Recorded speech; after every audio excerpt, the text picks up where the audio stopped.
A homeowner cannot negotiate a short sale by themselves.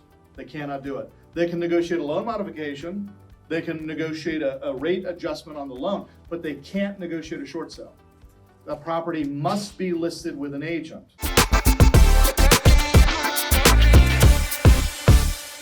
The requirements for a short sale, okay? So if somebody is upside down in their property, the first question you need to ask them is this: do you have the ability to cover the negative balance? So you owe $388, the house is worth $300 or $260. Do you have a $120,000 check you can write? No, I don't, okay? Now we go to the next question. Next question: what's more important to you? Getting out from under this home or saving your credit? Because you cannot do a short sale and maintain a good credit rating. Okay, look at your list. Step number one, we need an authorization letter from the borrower. What's the authorization letter going to tell us? Look at number two. It's going to state the reason or hardship that caused you to go delinquent.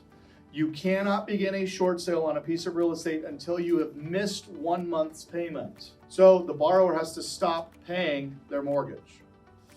Now, I want you to think about that and be very cautious when you give your opinion on the matter. Do not advise the client not to make their payments. Simply help them understand the process of a short sale. It requires them to be 1 month in arrears, which means they haven't made a payment, okay? So if they are currently current on their mortgage and they are upside down underwater and they have to sell, the only way we can start a foreclosure or a short sale negotiation is they have to miss a payment, and then they have to miss a second payment, and a third payment, and a fourth payment, and a fifth payment. And what's happening to their credit score this whole time? It's just dropping like crazy.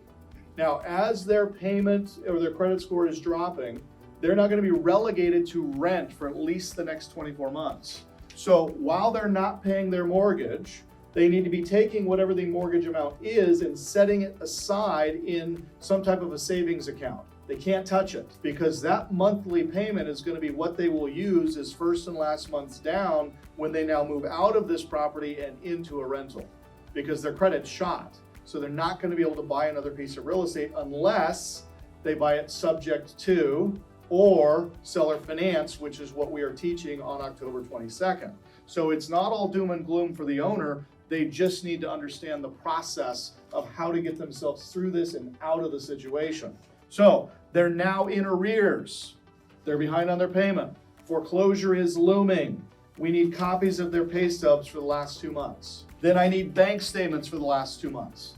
The bank wants to see that there is a verifiable hardship. They've got no income, lost their job, or their income is not sufficient to pay the mortgage. And we want to see bank statements so we can see that the borrower is not kiting income, right? Putting money into their bank account and just refusing not to pay the bank.